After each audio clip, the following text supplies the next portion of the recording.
તો આરએસએસના કાર્યક્રમમાં પ્રધાનમંત્રી સંબોધન કરી રહ્યા છે। સીધા જઈશું તે તરફ। समाज के हर आयाम को स्पर्श किया है। यह अविरल तप का फल है। यह राष्ट्र प्रवाह प्रबल है। साथियों, जिस तरह एक नदी कई धाराओं में खुद को प्रकट करती है, हर धारा अलग अलग क्षेत्र को पोषित करती है, संघ की यात्रा भी ऐसी ही है। संघ के अलग अलग संगठन भी जीवन के हर पक्ष से जुड़कर राष्ट्र की सेवा करते हैं। शिक्षा हो, कृषि हो, समाज कल्याण हो, आदिवासी कल्याण हो, महिला सशक्तिकरण हो, कला और विज्ञान का क्षेत्र हो, हमारा श्रमिक भाई बहनों, समाज जीवन के ऐसे कई क्षेत्रों में संघ निरंतर कार्य कर रहा है। और इस यात्रा की भी एक विशेषता रही है। संघ की एक धारा अनेक धारा तो बनी, मल्टीप्लाई तो होती गई, लेकिन उनमें कभी विरोधाभास पैदा नहीं हुआ, डिवीजन नहीं हुआ, क्योंकि हर धारा का विविध क्षेत्र में काम करने वाले हर संगठन का उद्देश्य एक ही है, भाव एक ही है, राष्ट्र प्रथम, नेशन फर्स्ट। साथियों, अपने गठन के बाद से ही राष्ट्रीय स्वयंसेवक संघ विराट उद्देश्य लेकर चला, और ये उद्देश्य रहा राष्ट्र निर्माण। इस उद्देश्य की पूर्ति के लिए संघ ने जो रास्ता चुना वो था व्यक्ति निर्माण से राष्ट्र निर्माण। और इस रास्ते पर सतत चलने के लिए जो कार्यपद्धति चुनी वो थी नित्य नियमित चलने वाली शाखा है। साथियों, परम पूज्य डॉक्टर हेडगेवार जी जानते थे कि हमारा राष्ट्र तभी सशक्त होगा जब हर नागरिक के भीतर राष्ट्र के प्रति दायित्व का बोध जागृत होगा। हमारा राष्ट्र तभी ऊंचा उठेगा जब भारत का हर नागरिक राष्ट्र के लिए जीना सीखेगा। इसलिए वो व्यक्ति निर्माण में निरंतर जुटे रहे, और उनका तरीका भी कुछ अलग ही था। परम पूज्य डॉक्टर हेडगेवार जी से हम बार बार सुना है, वो कहते थे जैसा है वैसा लेना है, जैसा चाहिए वैसा बनाना है। लोक संग्रह का डॉक्टर साहब का ये तरीका कुछ कुछ अगर समझना है तो हम कुम्हार को याद करते हैं। जैसे कुम्हार ईंट पकाता है तो जमीन की सामान्य सी मिट्टी से शुरू करता है।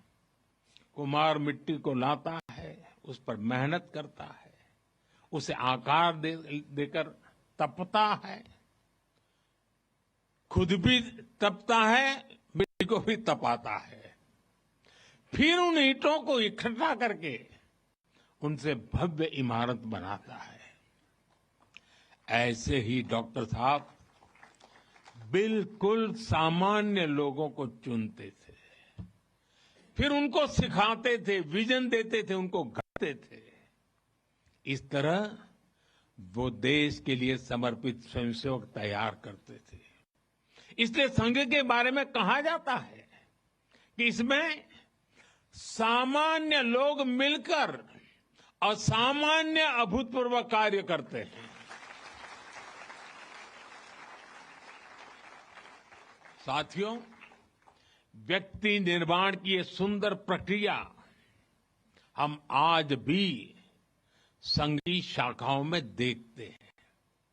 संघ शाखा का मैदान एक ऐसी प्रेरणा भूमि है जहां से स्वयं सेवक की अहम से वयम की यात्रा शुरू होती है। संघ की शाखाएं व्यक्ति निर्माण की यज्ञ वेदी है।